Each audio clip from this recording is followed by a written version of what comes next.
എല്ലാവർക്കും നമസ്കാരം. പുതിയ വീഡിയോയിലേക്ക് സ്വാഗതം. ഷെരീഫ് ഉസ്മാൻ ഹാദി എന്നു പേരുടെ ജിഹാദി നേതാവ് കൊല്ലപ്പെട്ടതിനെ തുടർന്ന് ധാക്കയിൽ പൊട്ടിപ്പുറപ്പെട്ട കലാപം ബംഗ്ലാദേശിൽ മൊത്തത്തിൽ പടർന്ന് പന്തലിച്ചിരിക്കുകയാണ്. അപ്പോൾ ഇയാൾ വെടിവെച്ച് കൊന്നത് ഇന്ത്യക്കാരാണെന്നും വെടിവെച്ച് കൊന്നതിന് ശേഷം അവർ ഇന്ത്യയിലേക്ക് കടന്നുമെന്നാണ് ഈ ജിഹാദിയുടെ പാർട്ടിയായ നാഷണൽ സിറ്റിസൺ പാർട്ടി പറയുന്നത്. ഈ നാഷണൽ സിറ്റിസൺ പാർട്ടി എന്ന് പറയുന്നത് അവിടുത്തെ പ്രധാനമന്ത്രി യൂനിസിൻ്റെ റൈറ്റ് ഹാൻഡ് പാർട്ടിയാണ്. അതായത് യൂനിസിന് വേണ്ടിയിട്ട് എല്ലാ കാര്യങ്ങളും ചെയ്യുന്ന പാർട്ടിയാണ് ഈ NCP എന്ന് പറയുന്ന പാർട്ടി.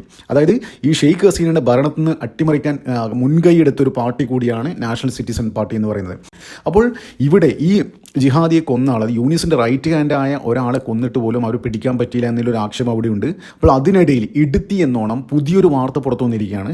അത് ജമാഅത്തെ ഇസ്ലാമിയുടെ ഒരു വനിതാ നേതാവായ ജന്നത്ത് ആറ റൂമി എന്ന് പറയുന്നത് തീപ്പൊരി നേതാവാണ്. അതായത് ഈ ഷെയ്ഖ് ഹസീനയെ ഭരണത്തിന് താഴെ ഇറക്കാൻ വേണ്ടിയിട്ട് വിദ്യാർത്ഥി പ്രക്ഷോഭം ഉണ്ടായിരുന്നല്ലോ, അതിന് ചുക്കാൻ പിടിച്ച ഒരാളായിരുന്നു ഈ ജന്നത്ത് ആറ റൂമി. ഈ ജന്നത്ത് ആറ റൂമിയെ കഴിഞ്ഞ ദിവസം കോളേജ് ഹോസ്റ്റലിൽ, ഇപ്പോൾ കുറേ നാളായിട്ട് കോളേജ് ഹോസ്റ്റലാണ് താമസിക്കുന്നത്, കോളേജ് ഹോസ്റ്റലിൽ തൂങ്ങി മരിച്ച നിലയിൽ കണ്ടെത്തി. അപ്പോൾ ഇതിൻ്റെ പിന്നിലും ഇന്ത്യക്കാരാണെന്ന്, ഇന്ത്യൻ അജ്ഞാതന്മാരാണെന്നാണ് ഇപ്പോൾ ബംഗ്ലാദേശിൽ ഇപ്പോൾ ജമാഅത്തെ ഇസ്ലാമി ഇപ്പോൾ ആരോപിക്കുന്നത്. അപ്പോൾ ഇതിൻ്റെ പേരിൽ, അതായത് ഓൾറെഡി ഈ ഷെരീഫ് ഉസ്മാൻ ഹാദിയുടെ കൊലപാതകവുമായി ബന്ധപ്പെട്ട് വലിയ രീതിയിൽ കലാപം നടന്നുകൊണ്ടിരിക്കുകയാണ്. അപ്പോൾ മറ്റൊരു തീപ്പൊരി നേതാവായ ജന്നത്ത് ആറ റൂമിയും കൊന്ന് കെട്ടിത്തൂക്കിയിരിക്കുകയാണ്. അപ്പോൾ ബംഗ്ലാദേശ് മൊത്തത്തിൽ കയ്യിൽ നിന്ന് പോയിരിക്കുകയാണ്. അത് യൂനിസിന് ഒന്നും ചെയ്യാൻ പറ്റാത്ത അവസ്ഥയാണ്. അപ്പോൾ കലാപകാരികൾ എന്താ ചെയ്യുന്നത്? അപ്പോൾ ഇത് കലാപകാരികൾ എന്ന് വെച്ചാൽ ഞാൻ പറഞ്ഞ മാതിരി കണ്ണ് കണ്ട, അതായത് നോൺ മുസ്ലിമായ എല്ലാ സ്ഥാപനങ്ങളും ആൾക്കാരെയും കൊല്ലുന്ന രീതിയിലാണ് ഇപ്പോൾ ബംഗ്ലാദേശ് ഇപ്പോൾ അരങ്ങേറിക്കൊണ്ടിരിക്കുന്നത് ഈ കലാപകാരികൾ. അപ്പോൾ ഇതിനിടയിൽ വലിയ രീതിയിൽ പാകിസ്ഥാൻ ഇടപെട്ടിട്ട് ഇതിനെ ഇന്ത്യക്കെതിരെ തിരിക്കാൻ വേണ്ടിയിട്ട്, അതായത് ഇന്ത്യക്കാരാണ് ഇത് പിന്നിൽ, ഈ രണ്ടുപേരെയും കൊന്നത് ഇന്ത്യക്കാരാണ് എന്ന് വരുത്തി തീർക്കാൻ വേണ്ടിയിട്ട്, അതായത് നരേന്ദ്രമോദിയും അജിത് ഡോവലൊക്കെ നേരിട്ട് ഇന്ത്യയിൽ ബംഗ്ലാദേശിലേക്ക് അജ്ഞാതന്മാരെ അയച്ച് ചെയ്ത ഒരു കൃത്യമാണെന്ന് വരുത്തി തീർക്കാൻ വേണ്ടിയിട്ട് വലിയ രീതിയിലുള്ള ക്യാമ്പയിൻ ഇപ്പോൾ ISI അവിടെ ആരംഭിച്ചിട്ടുണ്ട്.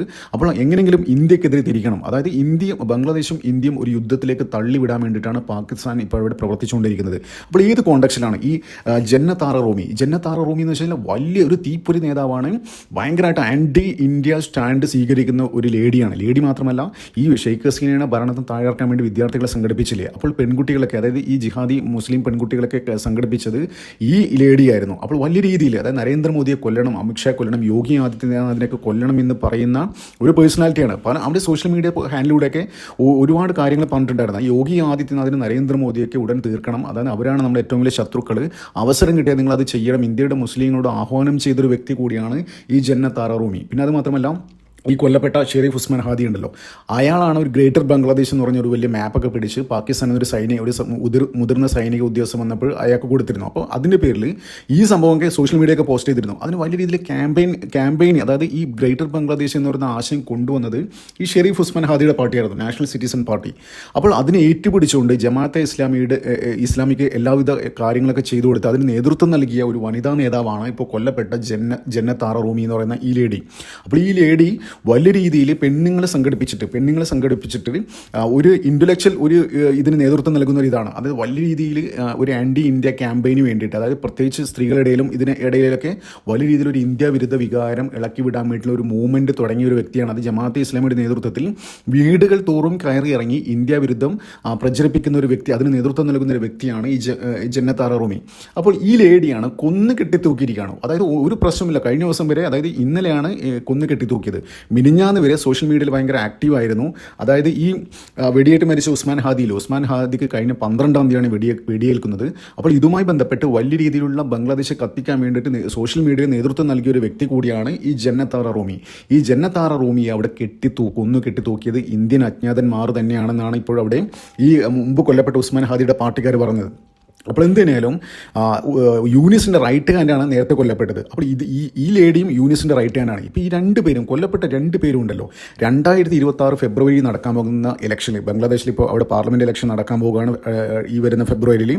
ഈ രണ്ടാൾക്കാരും, ഈ ഉസ്മാൻ ഹാദിയും ജന്നത്ത് ആറ റൂമിയും അവിടെ പാർലമെൻറ്റിലേക്ക് മത്സരിക്കാൻ തയ്യാറെടുത്ത് നിൽക്കുമായിരുന്നു. അതായത് ഇൻ കേസ് അവിടെ ഭരണം കിട്ടിക്കഴിഞ്ഞ് കഴിഞ്ഞാൽ അവിടെ എന്താ പറയുക, മന്ത്രിസഭയിൽ സുപ്രധാനപ്പെട്ട വകുപ്പൊക്കെ കൈകാര്യം ചെയ്യേണ്ട ഒരു വ്യക്തി കൂടിയായിരുന്നു ഈ കൊല്ലപ്പെട്ട ജന്നത്ത് ആറ റൂമി. അപ്പോൾ അപ്രതീക്ഷിതമായിട്ടാണ് ബംഗ്ലാദേശിൽ പൊളിറ്റിക്സിൽ, അതായത് ജിഹാദികളെ സംബന്ധിച്ചിടത്തോളം ഉയർന്നു വരുന്ന രണ്ട് തീപ്പൊരി നേതാക്കന്മാരെയാണ് ഈ അടുത്ത കാലത്ത് എന്താ പറയുക ഒരാഴ്ചക്കുള്ളിൽ കൊന്ന് തള്ളിയിരിക്കുന്നത്. അപ്പോൾ ഇന്ത്യൻ അജ്ഞാതന്മാർ തന്നെയാണെന്നാണ് അപ്പോൾ ബംഗ്ലാദേശിൻ്റെ മൊത്തത്തിലൊരു ടോക്ക്. അപ്പോൾ അതിന് ഫ്യൂല് ചെയ്യാൻ വേണ്ടിയിട്ട് പാകിസ്ഥാൻ ISIക്ക് നല്ലോണം ശ്രമിക്കുന്നുണ്ട്. അപ്പോൾ ചില ആൾക്കാർക്ക് പറയുന്നത് വെച്ചാൽ അത് ഇതിൽ ISIക്കും പങ്കുണ്ട്. അതായത് ഈ പലതും ഇന്ത്യയുടെ മേൽക്ക് ചാരുന്ന പല കാര്യങ്ങളും ചിലപ്പം ISIയും ചെയ്യാൻ സാധ്യതയുണ്ട് എന്നാണ് ചില പാശ്ചാത്യ മാധ്യമങ്ങൾ ഇപ്പോൾ പറയുന്നുണ്ട്. അതായത് ആൾക്കാർ അജ്ഞാതന്മാർ തന്നെയാണ്, കൂടുതൽ മാധ്യമങ്ങളും റിപ്പോർട്ട് ചെയ്യുന്നത് അജ്ഞാതന്മാർ തന്നെയാണ്. അതായത് ഒരു സിംഗിൾ കോഡ്സിലിട്ടിട്ടാണ് അൺനോൺ പേഴ്സൺ എന്നിട്ടിരിക്കുന്നത്. അപ്പോൾ അതിൽ നിന്ന് കാര്യം വ്യക്തമാണ്. നമുക്കറിയാം ഈ അടുത്ത കാലത്ത് കുറച്ച് കാലമായിട്ട്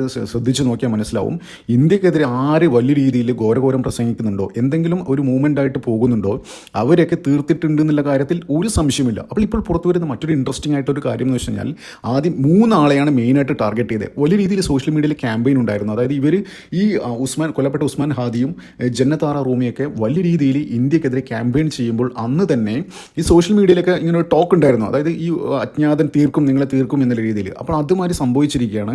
അജ്ഞാതന്മാർ 2 പേരും തീർത്തു. പക്ഷേ ഇവരുടെ കൂട്ടത്തിൽ ഒരാളും കൂടി ഉണ്ട്, മുഹമ്മദ് ആസിഫ് എന്ന് പറയുന്നത് ഒരു വലിയ രീതിയിലുള്ള ഒരു തീപ്പൊരി നേതാവാണ്. വലിയ രീതിയിൽ ഇന്ത്യക്കെതിരെ ക്യാമ്പയിൻ ചെയ്തുകൊണ്ടിരിക്കുന്ന, സോഷ്യൽ മീഡിയയിൽ ക്യാമ്പയിൻ ചെയ്തുകൊണ്ടിരിക്കുന്ന ഒരാളാണ്. അപ്പോൾ അടുത്ത ചെസ് നമ്പർ ഈ മുഹമ്മദ് ആസിഫ് എന്ന് പറയുന്ന ജിഹാദിയാണ് എന്നാണ് ഇപ്പോൾ മൊത്തത്തിലൊരു ടോക്ക്. നമുക്ക് കാത്തിരിക്കും, ഇനിയും ദിവസങ്ങളുണ്ട്. അപ്പോൾ വലിയ രീതിയിൽ കൊടുമ്പിരി കൊണ്ടിരിക്കുകയാണ്. എല്ലാ രീതിയിലും ബംഗ്ലാദേശ് കത്തിച്ചുകൊണ്ടിരിക്കുകയാണ്. ഒന്ന് ആലോചിച്ചൊക്കെ, അവിടെ ഭരിക്കുന്ന പാർട്ടി തന്നെയാണ് കലാപം ഉണ്ടാക്കുന്നത്. അപ്പോൾ അവർ ലോജിക്ക് നോക്കി, ഇവന്മാർക്കൊക്കെ മദ്രസ എന്നുള്ള വിദ്യാഭ്യാസം മാത്രമേ ഇവന്മാർക്കുള്ളൂ.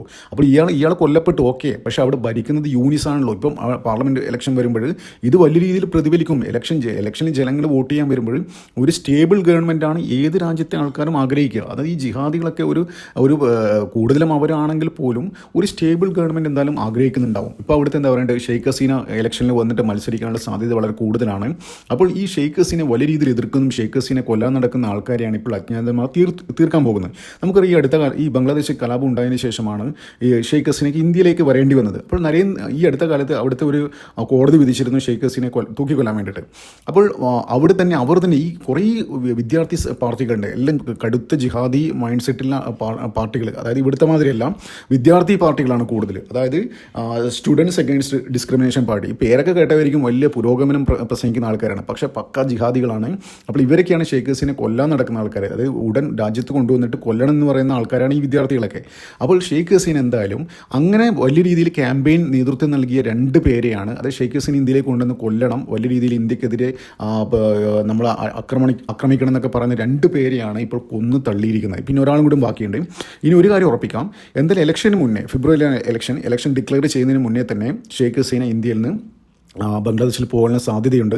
അതിന് സാധ്യത തെളിഞ്ഞിരിക്കുകയാണ്. അപ്പോൾ പോകുന്നതിന് മുന്നേ തന്നെ എല്ലാ റൂട്ടുകളും ക്ലിയർ ചെയ്ത് കൊടുക്കുകയാണ് ഇന്ത്യയുടെ സൈഡിൽ നിന്ന്. ഇന്ത്യൻ അജ്ഞാതന്മാർ തന്നെയാണെന്നാണ് എൻ്റെയൊക്കെ വിശ്വാസം. എൻ്റെ എന്നല്ല, എല്ലാവരും വിശ്വസിക്കുന്നത് അങ്ങനെയാണ്. അപ്പോൾ ഒരുത്തം കൂടെ ബാക്കിയുണ്ട്, ചെസ് നമ്പർ 3 മുഹമ്മദ് ആസിഫ്. അവനോട് തീർത്തു കഴിഞ്ഞാൽ ഷെയ്ഖ് ഹസീന അങ്ങോട്ട് പോകും, ഇലക്ഷനിൽ മത്സരിക്കും, പ്രധാനമന്ത്രിയാവും. നമുക്കതിനെ കാത്തിരിക്കാം. നന്ദി, നമസ്കാരം. മറ്റൊരു വീഡിയോ കാണാം.